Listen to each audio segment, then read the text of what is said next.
গতিকে আমি ভকতিটো পূৰ্ণাংগ ৰূপ দি যদি আমি ভকতি আগবাঢ়ি যাওঁ তেনেহ'লে কোনো দুখ সদায় মানে মিহলি হৈ আছে আৰু মিহলি হৈ আহিব। সেইকাৰণে আমাক কয় যে যিসকলে এইকণ কথা উপলব্ধি কৰিব পাৰে সেইসকলে কিন্তু যাৰ আৰু যাৰ আহিবই আৰু যাৰ দিনা যিজন মানুহে অন্তৰভাৱে জ্ঞান থাকিব নোৱাৰি তেওঁ গুচি যায় আৰু যিজন মানুহে ভাবি লয় যাৰ আহি প্ৰত্যেক বছৰ আহি যায় তাতে আমাৰ জ্ঞানটো হোৱাৰ দৰকাৰ কি বুলি যদি তেওঁ ভাবি লয় তেওঁ কিন্তু যাৰ কম কৰিব আকৌ এতিয়া গৰম মন কৰিবচোন গৰম দিনত কিছুমান মানুহে ভোকে পেলাই গৰমতে থাকে কিছু সকলে অকণমান গৰম পোৱাৰ লগে লগে মুখৰে ভাবটো থাকিব পৰা নাই গৰম আহিলেই গৰম বেছি গৰম পায় গতিকে আমাক কয় যে দুখ আৰু সুখ শান্তি আৰু অশান্তি সেইটোৱে পানীটো ঠাণ্ডা। গতিকে আমি যেতিয়া অকণমান অশান্তি পাম শান্তি মাতিব জানিব লাগিব সাধু সংগলৈ আমি সুখ মাতিব জানিব লাগিব কাকো কোনেও সুখ দিব পৰা ক্ষমতা নাই কাকো কোনেও দুখ দিব পৰা ক্ষমতাও নাই এই ভাৱে আমাক বুজাই কৃষ্ণ ঈশ্বৰ কল্যাণ সহায়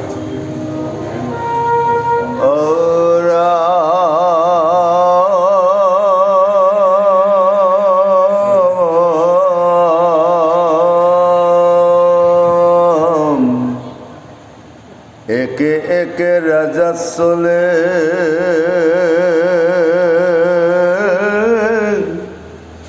পৰম লীলাই বলে বীৰ যে ধৈৰ্য যেন দিগ গজ পৰাই পৰিষদে মহেন্দ্ৰ দিশ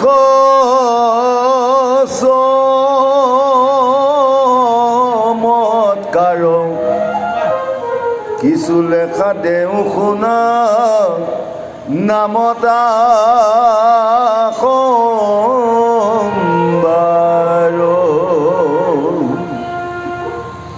কৈকেয় কৌশল কুৰু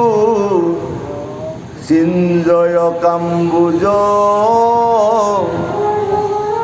মহাবীর্য বিরাট বিদর্ভ কুন্তি ভুজ মধ্যদম ঘোষ শৈব্য ভীষ্ম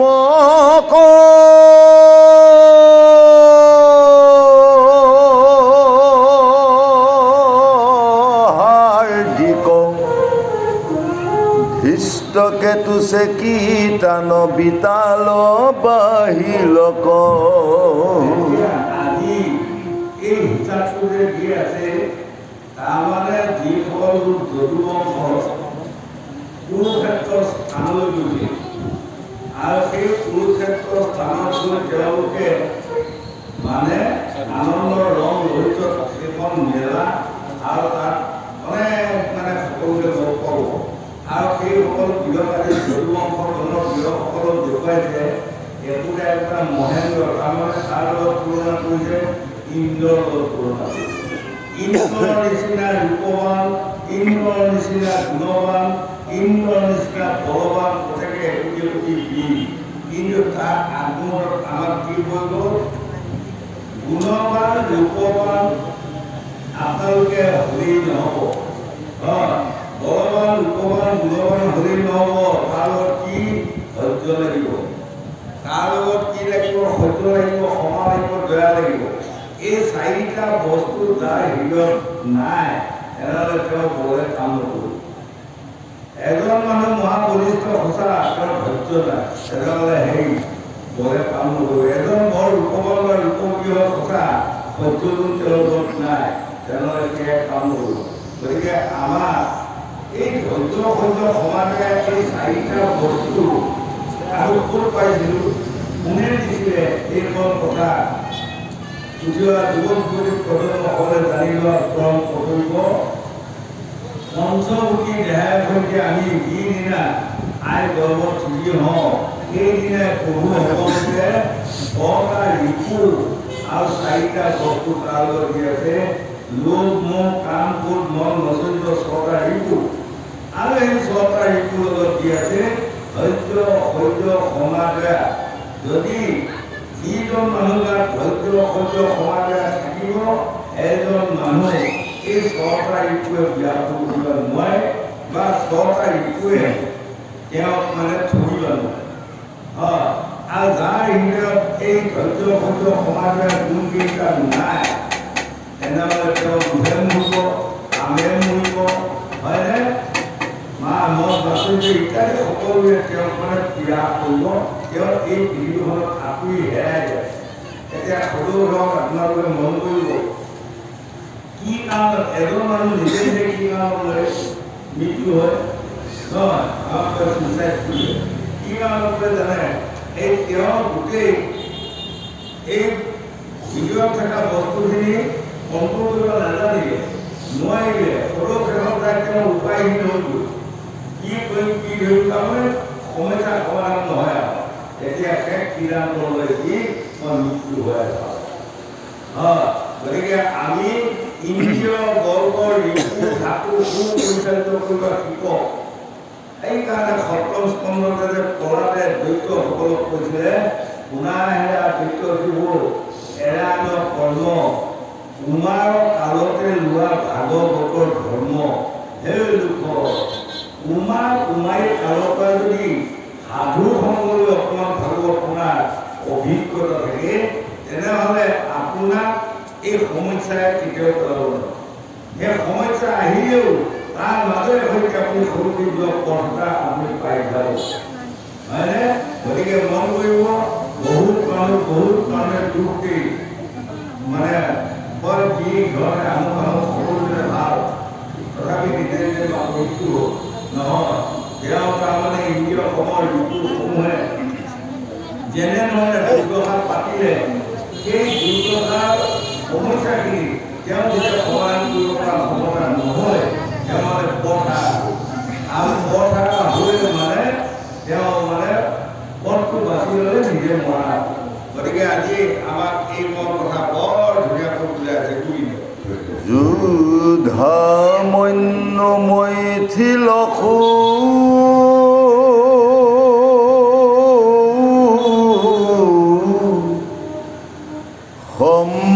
সম্মাউষী নৰ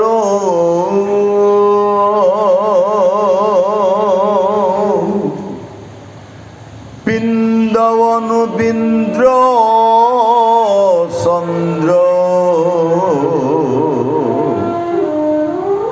দত্ৰ দিব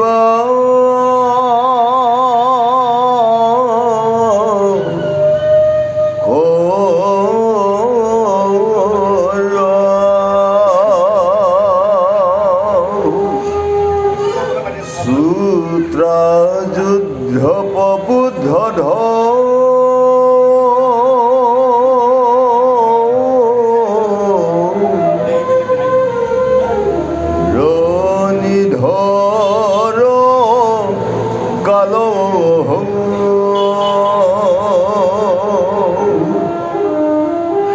নগ্নজিত পুৰুজিত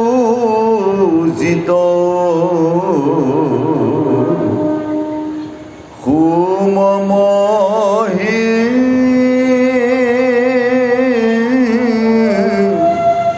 পাল আমাৰ এইবোৰ যদুবংশৰ বীৰসকলৰ নাম মানে এতিয়া দিছে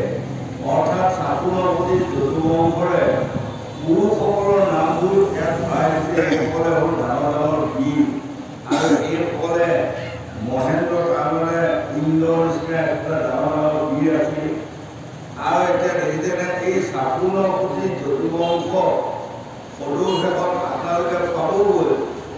প্ৰভু ভগৱন্তে আকৌ মাৰি থৈ গুচি গ'ল সেই সময়ত উদ্ধৱে খুজিছিলে আটাইসকলটো তোমাৰে বংশ প্ৰভু হয়নে আটাইসকল পেহা দাদা খুৰা ভাগিন মোৱা ইত্যাদি তেনেহ'লে আপুনি আপুনি এই চক্ৰান্তটো কিয় কৰিছে আপুনি দুদিনৰ পাছত মাৰি থৈ যাবলৈ এই তেতিয়া পৰমপ্ৰভু কৃষ্ণই উদ্ধৱ কৰিছিলে যদি এইসকল তেওঁলোকৰ বংশত মই জন্ম হোৱাৰ কাৰণে তেওঁলোকৰ দুখে আপৰে মই ৰক্ষণাবেক্ষণা দি থোৱাৰ কাৰণে তেওঁলোকৰ কি হ'ল গৌৰৱ বাঢ়ি গ'ল অহংকাৰ বাঢ়ি গ'ল গতিকে এই অহংকাৰ গৌৰৱৰ মাজৰ লোকসকল যদি মই থৈ যাওঁ তেনেহ'লে পৃথিৱীখনত দুষ্ট দমন শান্ত পালন কৰাই নকৰাই মই সমান হ'ব গতিকে এইসকলক মই সকলোকে মাৰি থৈহে মই নতুন হ'ব হয়নে এতিয়া মন কৰিবতো কাৰোবাৰ ঘৰত এতিয়া আছে তাৰ ৰক্ষণা দিয়া মানুহ নাই গতিকে সেই যোৱাটো দিয়া নহয় আৰু যোনে বেয়া কাম কৰিছিল তাৰ ৰক্ষণা দিয়া ভাই ককাই ভৰিমংস হৈ থাকে এই ল'ৰাবিলাক অত্যাচাৰী হৈ যায় ঈশ্বৰে কৃপা কল্যাণ ককাই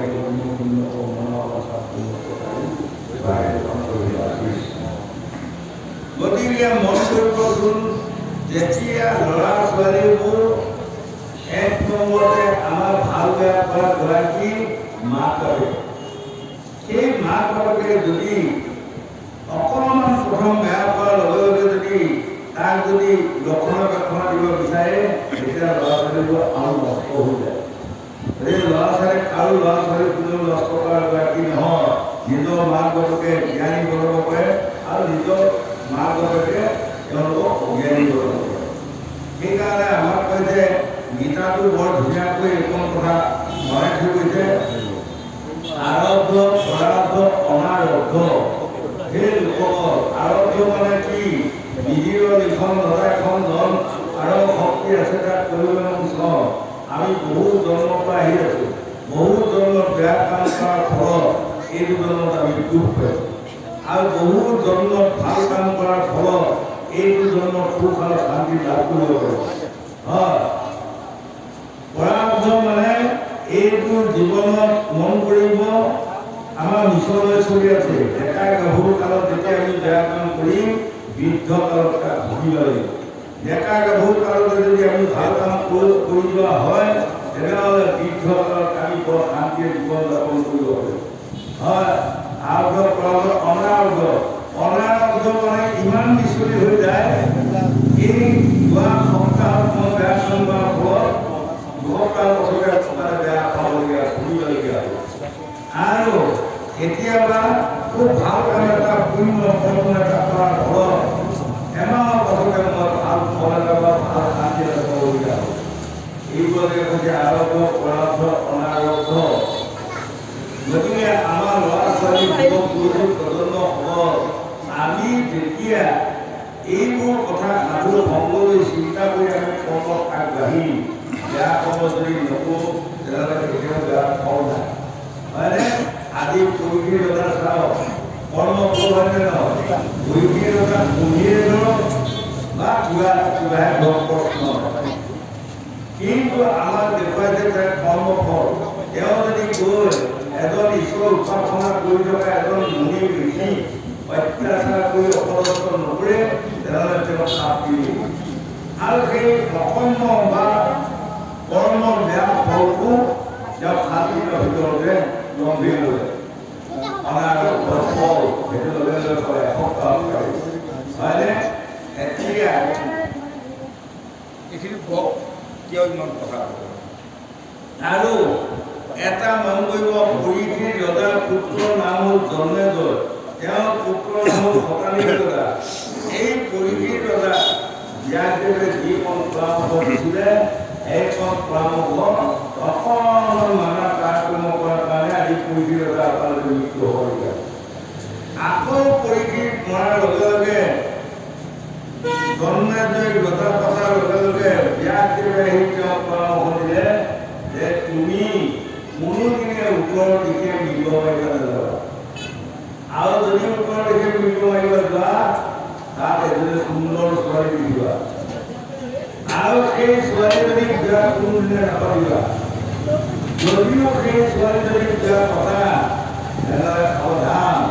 কৃষ্ণ কল্যাণ সহায় কৰিব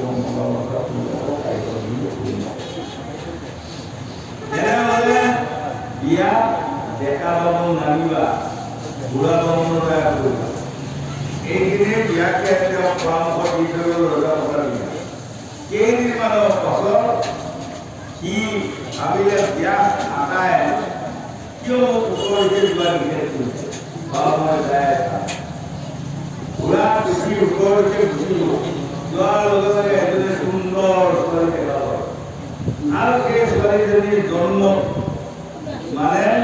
জন্মে তোৰ ৰজাই হয়তো তেনেকুৱা ৰূপৱতী কইনা তোৰে ইমান কথা পাতিব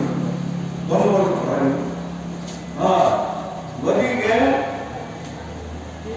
সেই ছোৱালীজনী দেখি বিয়াকুল হৈ সেই ছোৱালীজনী বিয়া পাতিব লৈ আহি বিয়া পাতিলে আৰু বিয়া পতা বিয়াকে তেওঁ পৰামৰ্শ দিছিলে কোনোদিনে বিয়া ডেকা বামুণৰ দ্বাৰা পুৰোহিত নকৰিবা তাৰপাছত তোৰ ডেকা বামুণ এজনকে লৈ যায় পুৰোহিত পাতিলে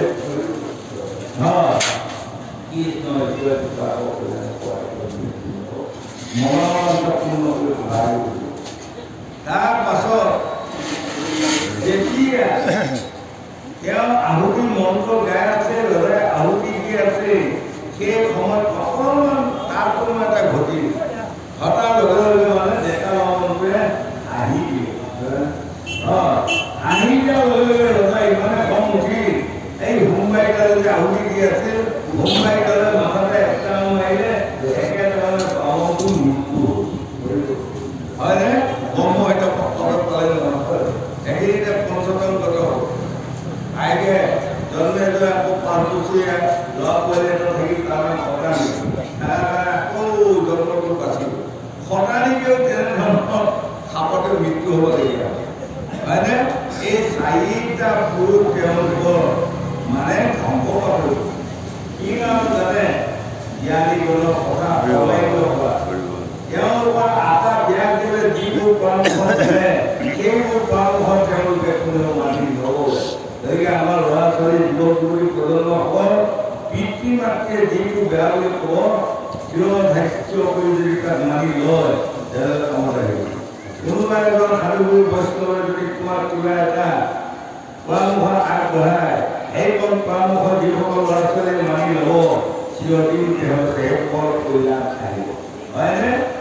গতিকে এইকণ কথাই আমাক বুজাই দিলে আজি যদুবংশৰ বিলাইটো কি হ'বলৈ ইমান ডাঙৰ ডাঙৰ বীৰ হ'লো এইকণ কথাই আমাক বুজি সাৰ নসুৰথ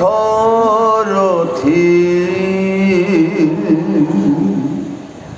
সুপাৰ্শ্ব পতিপ চন্দ সুৰ চক্ৰ কেতু কুলাম্বীৰ নিপ পৰপুৰণ জয় জয় সেন মহোৎসৱ চমৎকাৰে চৰেয়াতি সৈন্য সবান ধব আৰামে কৌৰৱ পান দবয়াদি কৰি যত ৰাজা পুত্ৰ পত্নী সমনিতে সংগে লৈয়া প্ৰজা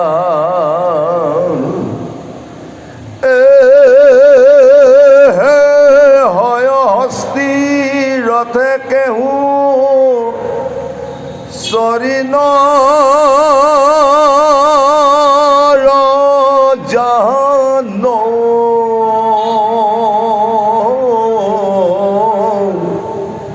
কুৰুক্ষেত্ৰ তীৰ্থে আখি ভৈলায়ে কথান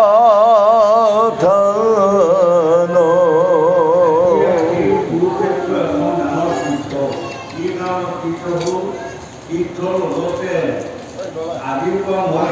যোৱা নাই ইন্দ্ৰৰ বৰ এটা আছে কিন্তু বৰ এই স্থলীটো বা এই বাউণ্ডৰীটোৰ ভিতৰত কোনোবাই যদি প্ৰাণত্যাগ কৰি তেনেহ'লে তেওঁ সৰ্বগ্ৰাম কৰিব পাৰিব। সেইকাৰণেই কুৰুক্ষেত্ৰৰ ৰণখন সকলোৱে আলোচনা কৰি ঋষি মুনি পণ্ডিতৰ পৰামৰ্শ লৈ সেইখিনি কুৰুক্ষেত্ৰৰ ৰণখন পাতিছিলে। কি কাৰণত তাৰ মাজত যিসকল মৰামৰি হ'ব সেইসকলে স্বৰ্গযাত্ৰা কৰিব পাৰিব। আৰু সেই কথাটো জানি গোটেই ভাৰতবাসীসকলৰ যুদ্ধ কৰিবলগীয়া বা পাৰা লৈ ল'ৰাসকল সকলোৱে যুদ্ধত গুচি গৈছে। কাৰণ যিটো জেগাত মৰিলে স্বৰ্গবাসী হ'ব পাৰে এনে এটা জেগাত আৰু যোৱাটো আৰু কোনো চিন্তা নাই। এইটো তীৰ্থ তাৰমানে বছৰেকীয়া যেনেকৈ বছৰৰ মূৰে মূৰে এখন এখন মেলা হয় বা তীৰ্থ হয় তেনেকুৱা আদি পাঁচ পাললৈ হওক পুৰুষে হওক যদি যদুবংশই হওক নানা ৰকমৰ দেশৰ সকলোবোৰ ৰজা প্ৰজা বীৰ বীৰাংগনা সকলোৱে যে আজি তাত মানে সেই মেলাত উপস্থিত হৈছে। আমাক সেইখন কথা কৈছে তাত এতিয়া দ্ৰৌপদীসহ পত্নীসকলে প্ৰভু ভগৱন্তৰ আঠ মহিষীৰ সৈতে কেনেকৈ মিলন হ'ল, যদুবংশৰ নাৰীসকল কেনেকৈ মিলন হ'ল, কৌৰৱ পাণ্ডৱৰ নাৰীসকলে গৈ কেনেকৈ মিলন হ'ল বা কেনেধৰণে উৎসাহ উদ্দীপনা দেখুৱালে, এই আটাইখন কথা আজি ভাগৱতে আমাক ক'ব। সেইটোকে আমাক দেখুৱাইছে এইখন কথা হ'ল বিশ্ব কাহিনী। আৰু এইখন কথাকে যদি আমি দেহ মাৰ্গত যাওঁ তেনেহ'লে তালু তলাতল চকু চবনত নাটিকা দিবাব জন অন্থে পুনৰ্জন দেৱ বিশ্বখন বাক্য কোনে ঘনে ঘন দুই বাহুৰ তলে চাৰি চক্ৰদলে সোমোৱা আছে হিৰিৰ মাজে ৭২,০০০ নাৰী উদৰত কোনে কৰিব বহি আছে নোমৰ চাল মাংস তেজ সমুদ্ৰত কোনে কৰি আছে মেলা কবিৰ তত্ত্বলৈ পঞ্চভূতসমূহে কোনে কৰি আছে খেলা। এইটো আমাৰ দেহমাৰ্গত দেখুৱালে এই লোকৰ এই নিজৰ দেহটোকে কৌৰৱৰ দলটো ইয়াতে আছে, যদুবংশৰ দলটো আমাৰ দেহতে আছে আৰু পাণ্ডৱৰ দলটো আমাৰ দেহতে আছে। কিন্তু এই কৌৰৱ পাণ্ডৱ বা যদুবংশক পৰিচালনা কৰা প্ৰভু ভগৱন্তেও এসময়ত হাৰ মানাৰ কাৰণে তেওঁলোকৰ বিপৰ্যয় ঘটিল। হয়, এই যেতিয়া আমিও আমাৰ দেহত থকা এই তিনিটা দলক আমি খুব পৰিচালিত কৰিব নোৱাৰিম তেনেহ'লে আমি যদি হাৰ মানি যাওঁ তেনেহ'লে এদিন আমি বৰ দুখ পাম বা এদিন আমাৰ খুব তাপে আগুৰি লওঁ। হয়, এতিয়া এই কুৰুক্ষেত্ৰৰ ৰণপথত খুব তাপে আগুৰি লোৱা নাই জানো? গান্ধাৰীৰ পৰা ধৃতৰাষ্ট্ৰৰ পৰা বা সকলোৱে সুখে তাপে আগুৰি ল'লোঁ। যদুবংশ নাশ হোৱাৰ পাছত লক্ষ লক্ষ নাৰীসকল বিধৱা হ'ল, লক্ষ লক্ষ ছোৱালী বোৱাৰীসকল পিতৃহাৰা মাতৃহাৰা ইত্যাদি হ'ল। হয়নে? তাৰ কাৰণে জানে নিজৰ কৰ্ম হ'ল। নিজৰ কৰ্ম ভাল হ'লে কেতিয়াও মানুহৰ ওচৰলৈ দুখ আপদ অশান্তি আহিব নোৱাৰে। গতিকে আমি সুকৰ্ম শাস্ত্ৰ ভাগৱতৰ কথা শুনি আমি যদি নিজৰ দেহটো সুপৰিচালিত কৰিব পৰা হয় তেনেহ'লে এখন পৃথিৱীৰ কোনফালে যাম সেইফালে আমি শান্তি দোকানখন পাম। আৰু যদি মোৰ দেহটো সুপৰিচালিত মই কৰিব নাজানো বা যত্ন নকৰোঁ তেনেহ'লে শান্তিৰ দোকানখন ক'ৰবাত আছে তাক আমি বিচাৰি উলিয়াব নোৱাৰিম। ভাগৱতে আমাক বুজাই আছে বুলি ৰাম পূৰ্বতপ ৰঘুৰামে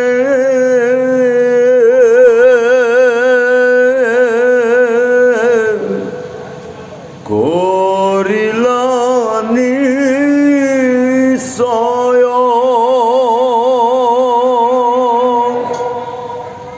ক্ষত্ৰিয়ৰ ৰুধিবেনি মিলাহদশয়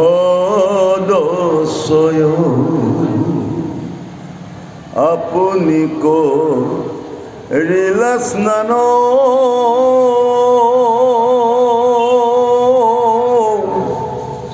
দান যজ্ঞ যত নাহি পুণ্য ক্ষেত্ৰ তাক সমসংসাৰ সাৰত হৰি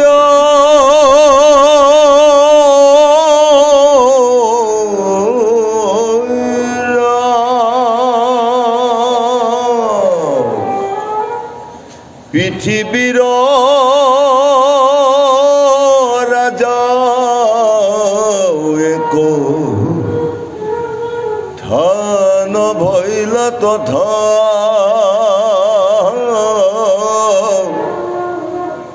আতয় অনন্তৰে শুনা কে খবৰ কথা সৰ্বগাহ গ্ৰহণৰ শুনি সিটো বাৰ্তা সবংশে কৰিলা কৃষ্ণে কুৰুক্ষেত্ৰে যাত্ৰা সেইদিনা কুৰুক্ষেত্ৰত সকলোৱে যাত্ৰা কৰিবলগীয়া হ'ল। সেইদিনা সূৰ্যগ্ৰহণ আছে আৰু সূৰ্যগ্ৰহণৰ দিনা আপোনালোকে আমাৰ ভিতৰতো মন কৰি লৈছোঁ, সেইদিনা যদি দান দক্ষিণা কৰা হয় তেনেহ'লে সেই দান দক্ষিণাও বৰ ডাঙৰ কামত আহে, পুণ্য সঞ্চয়টো লাভৱান হয়। গতিকে চন্দ্ৰগ্ৰহণ সূৰ্যগ্ৰহণত দান দক্ষিণা কৰিব লাগে আৰু চন্দ্ৰগ্ৰহণ সূৰ্যগ্ৰহণ যোৱাৰ পাছত খুব ধুনীয়াকৈ গা পা ধুব লাগে, হয়নে? আৰু আমাৰ যিসকলোকে পুষ্প ফুল তুলসী মানি আছে সেইসকলে পুষ্প ফুল তুলসীয়ে গা ধুব লাগে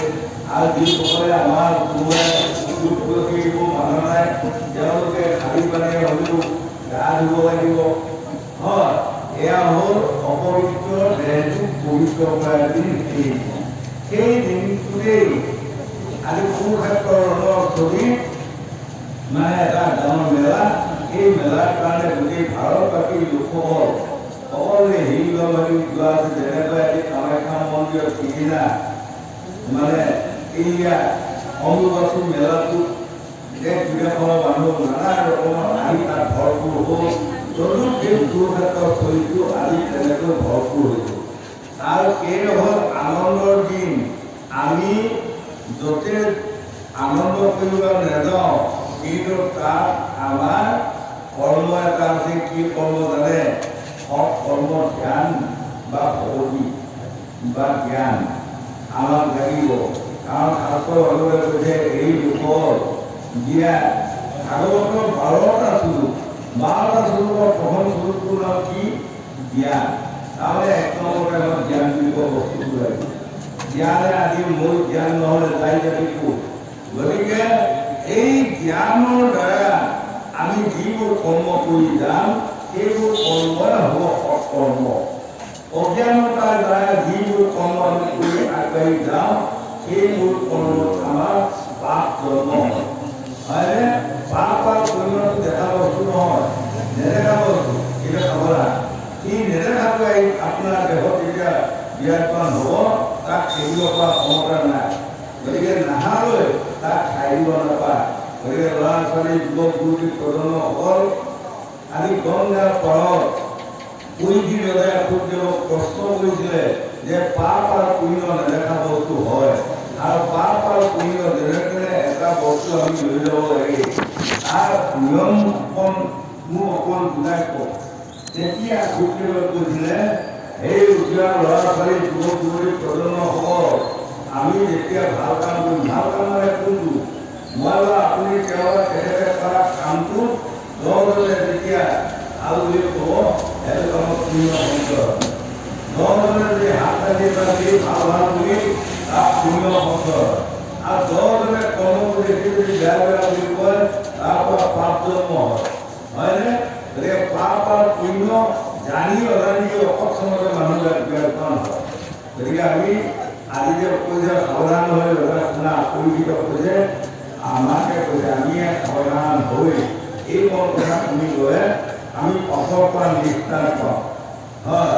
কীৰ্তন মহাপুৰুষ শংকৰদেৱৰ লিখনিটো হৰিনাৰায়ণ দত্তই কি ধুনীয়া কথা এটা লিখিছিলে ঈশ্বৰৰ কিংকৰে কহে শংকৰে সম্পত্তি বোলা হৰি হৰি ভকত ৰাস অধুৰ হে লোকসকল আপোনালোকে মনুষ্যৰ জন্ম পাইছে আপোনালোকৰ মনখনৰ হৰি হৰি ৰাম ৰাম কৃষ্ণ কৃষ্ণ বুলিও মনোমোহন কিবা এটা কোৱা অভ্যাস কৰক যদি আপোনাৰ মুখত কিবা এটা প্ৰভু ভগৱানৰ নাম আহে তেনেহ'লে পাপু নিশ্চয় নাম হ'ব এই কথা ভাগৱতে আজি বুঢ়া বিৰকীত ব্ৰহ্মশোক সুচন্দ সাৰণ লগত সহায় দিলা এহি চাৰি জন অনিৰুদ্ধ কুমাৰক প্ৰবুধিয়া হৰি সেনাখমে থৈলা দাৰ কাকৰ কৰি আন যত যদু বংশ মানে নিৰন্তৰে কৃষ্ণ কয়া বৰিৰংগে চলে চপকৰে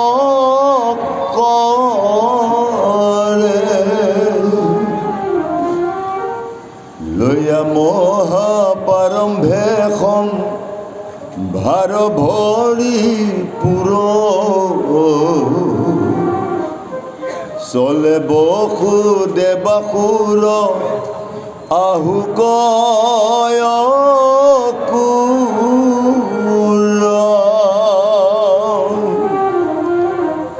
ৰাম কাম দেৱগদ শাল্ব মহাবীৰ উগ্ৰসেন শত শত্ৰু মৰ্দন মন্দিৰ